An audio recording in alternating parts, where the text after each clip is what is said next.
Welcome back to another lecture from organic chemistry. In this lecture, I'm going to go through acid catalyzed hydration. Technically, we're going to have a double bond, and to that double bond, we will add one molecule. To one side, we'll have H, and to another side, the OH will be attached to the second side of the double bond. The question is going to be where we should add the H. The addition is going to be follow Markov-Mikov's selectivity or regioselectivity and regioselectivity. That means hydrogen will be added, or H plus will be added to a carbon with less substituent, while OH will be added to a carbon with more substituent. A reaction is going to be initiated by acidic condition. You need to have acid, and the one way to present it is to say we have a hydronium ion. If you write just hydronium ion type of a vector or like arrow, that means it's acidic condition. And because they wrote hydronium ion, the solvent must be water. Okay. Another way to present it is to write sulfuric acid, the top of an arrow. That means it's going to be acidic condition. But we don't want it to be really high concentration of sulfuric acid.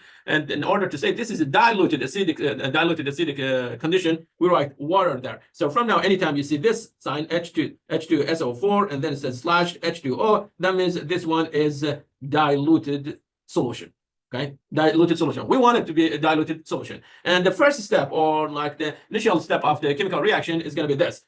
We have double bond. Where is the double bond? This is the double bond. Okay, next, let's assign the order of the carbon that attached to or involved in this double bond. On the left side, we have a secondary carbon. Right side, we have a tertiary carbon.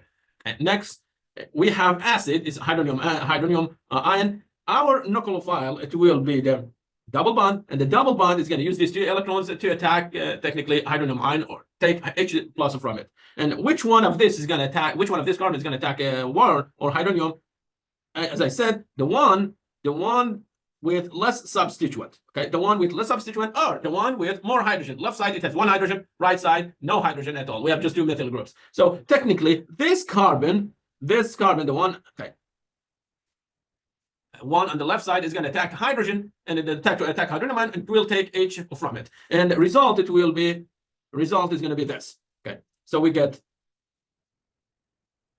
this structure. Now we're going to have a positive charge there, okay, on carbon, and the carbon that is tertiary. And the left side, remember that from before we had H there. Okay, no doubt about that one. Now we added H, new H, and the new H, I'm going to write it here. Okay, and that's the H that we got from water. So this is going to be our carbocation, or the intermediate. Okay.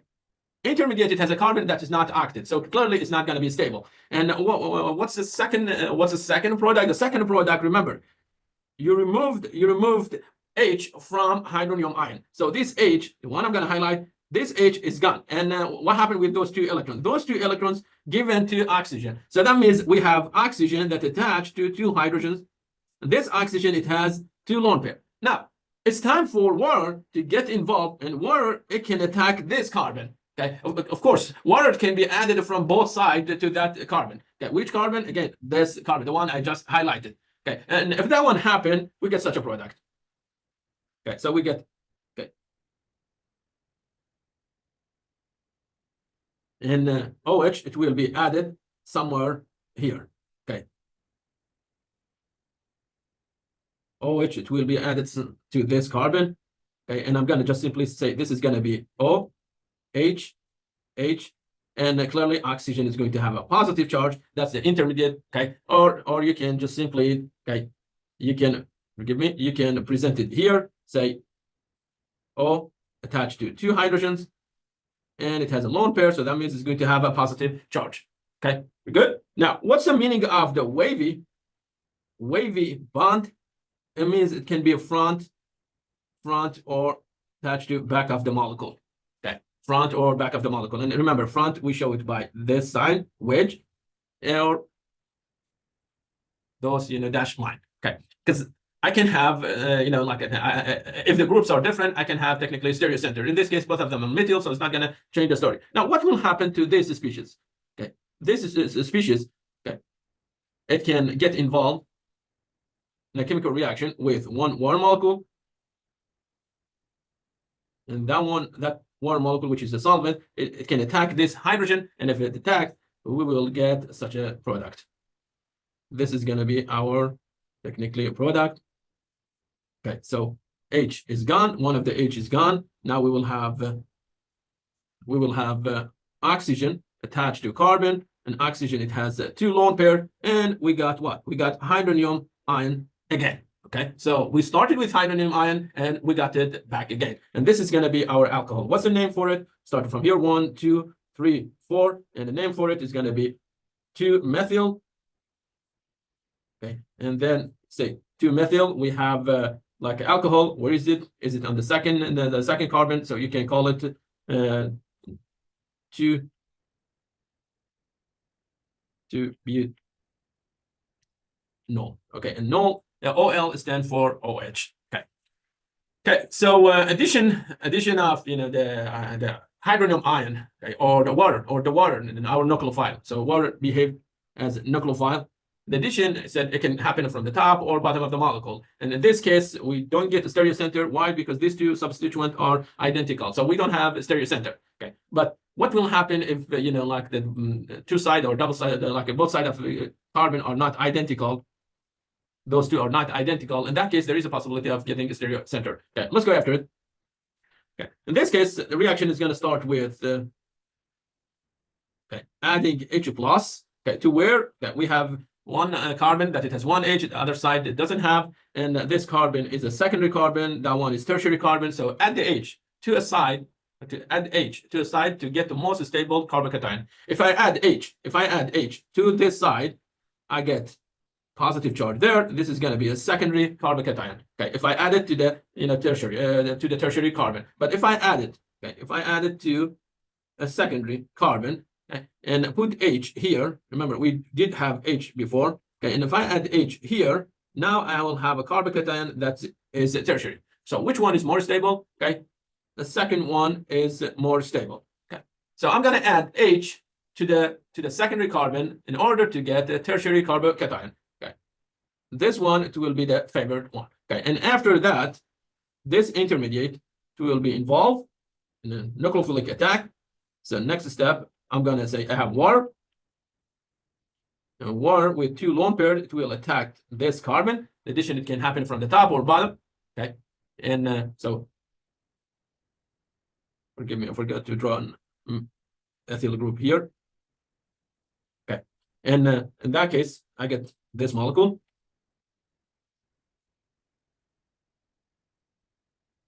So H was added here, and the OH we added to this carbon. So we're gonna get OH, and of course, first step is gonna be, technically, it's gonna be O attached to two hydrogens, and then solvent will get involved, and if solvent get involved, the final product, it will be OH. So I just wrote the final product, and just to speed actually the video.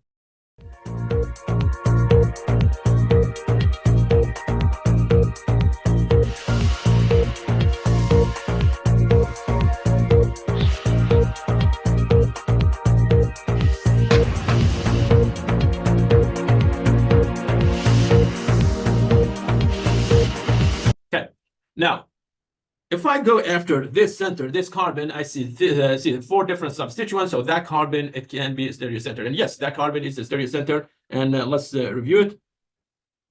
So we have this. It said if the addition happened from the bottom, we get OH attached to the bottom. Or if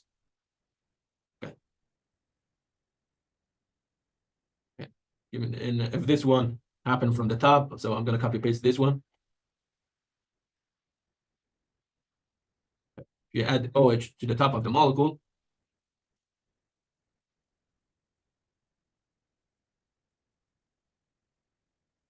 These two, they should have a different, stereo configuration, and they should have a different configuration. Here, I cannot assign whether this is going to be R or S. The only thing I can say, if, for example, if this one, the first one, is attached back of the molecule, it should have different configuration than the OH that attached to the top of the molecule. But they will be 50%, so I will have 50% from 50% from this. From this enantiomer, and 50% from the second enantiomer. They will cancel each other, and I will not see any optical activity. Okay. Next one, I made it a ring, and because it will be easier actually to assign R and S. Okay, so the first step, we're going to have H, and H, it will be added to this carbon. Okay, this carbon. Why? Because that carbon, it has hydrogen and is a secondary carbon, and that one is a tertiary carbon. If we add H to this carbon, we will get a tertiary carbon cation. Okay, so now I got tertiary carbon cation. Now what will happen in next step? Next step, water as a nucleophile gets involved, and it will attack this carbon. Okay, and that's going to give me OH. Okay, so let's write whatever we have until now. Okay, so we have two hydrogens here, and the yellow carbon, it has a substituent, and what's a substituent is methyl. Okay, and in one case, I'm going to say addition happened from the top. If the addition happened from the top, I get OH, top of the molecule, and methyl, it will go back of the molecule. Or if addition happened from the top, okay, in that case, addition happened from the bottom of the molecule, in that case, the methyl, okay, the methyl group will be facing up. So this is going to be methyl, and back of the molecule, we will have OH. Okay, now, do I have a stereocenter here? Yes, I have a stereocenter. This is my stereocenter. Okay, and so that's going to be the stereocenter. And the order, I go, this is the first priority. Next priority, it will be this carbon. And this is going to be the third priority. And methyl, it will be the fourth. So what's the configuration for it? Forgive me. What's the configuration for it? 1, 2. If I follow the numbers, this is going to be R. Okay. Next one, I go 1, 2. Okay. 1, 2. Okay. This one, it will be 3. Okay. And you can put the 2 here. 2. And that's going to be 3. And rotation, okay, again, flux is a clockwise, but because the fourth priority is facing to us, so we say it looks is R, we're going to flip it to S, so the configuration, it will be S. So as you see, the hydration here is similar to hydrohalogenation, will give us 2 enantiomers, and there will be 50-50, and so we're not going to see optical activity unless one side of the molecule, because of steric effect, is blocked. Okay, that's a good story, but not for today.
And I mentioned that, when you are adding acid, you need to say this is diluted. Why? Because we are dealing with equilibrium. Okay, one side, when you add water to an alkene, you get alcohol. And another reaction, the reverse reaction, is technically dehydration of alcohol. So if you dehydrate an alcohol, you get alkene. If you hydrate of alkene, you get alcohol. In order to get alcohol, we need to dilute it. Okay, we need to have diluted acidic solution. Okay, but in order to dehydrate it, you need to have high concentration. High acidic concentration. And if you use high concentration of sulfuric acid, it will take water from it and it will turn it to alkene. And you can actually practice this one with a piece of paper. If you take a piece of paper and drop some high concentration of sulfuric acid to it, you will see that paper, it will turn to black object because it will lose water and it will turn just simply to carbon. And this is going to be the end of the lecture, and thank you very much.